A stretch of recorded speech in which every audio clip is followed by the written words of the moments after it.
Bonjour à toutes et à tous et bienvenue dans cette nouvelle vidéo. Dans cette vidéo, vous allez découvrir la mise en place du comité social économique avec l'information qui doit être mise en place par l'employeur et les acteurs préélectoraux. L'ordonnance du 22 septembre 2017 a rendu obligatoire la fusion des délégués du personnel du comité d'entreprise et du CHSCT en une seule instance de représentation, le comité social économique, au plus tard le 1er janvier 2020 pour toutes les entreprises.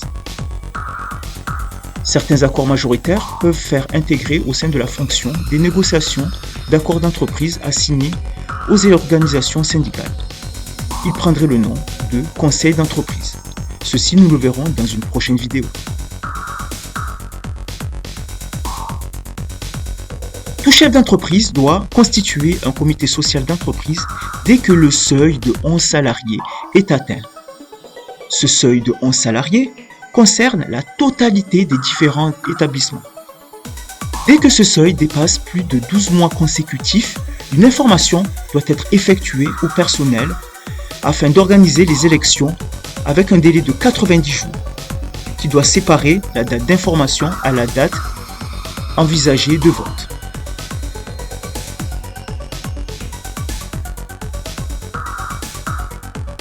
Cette obligation est d'ordre public. Il ne peut être comblé par un accord collectif. Toute inaction, passible de peine, est considérée comme un délit d'entrave. Lorsque le comité social et économique n'a pas pu être mis en place, le chef d'entreprise doit obligatoirement établir un procès verbal de carence. Ce dernier doit être mis à la connaissance des employés. Ensuite, être transmis à l'agent de contrôle de l'inspection du travail dans les 15 jours qui transmettront ensuite aux organisations syndicales.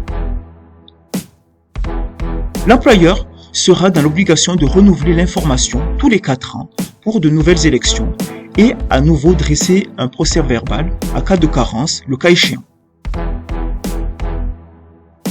Le délai de carence n'empêche pas la mise en place d'élections suite à l'initiative du salarié ou via une organisation syndicale. Toutefois, elle ne peut se faire que 6 mois après le procès verbal de carence.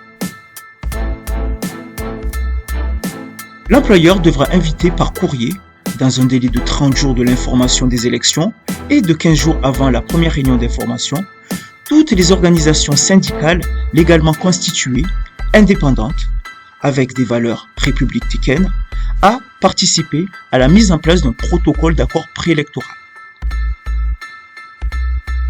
Les négociations seront faites entre le chef d'entreprise et les organisations syndicales de manière loyale.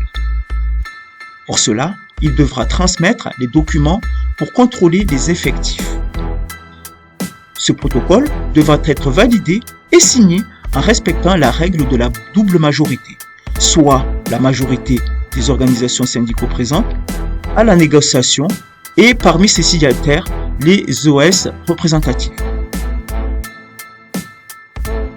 Les objets qui seront mentionnés durant les négociations seront obligatoirement et au minimum la répartition des sièges et du personnel entre les collèges électoraux, les modalités d'organisation et de déroulement des opérations électorales.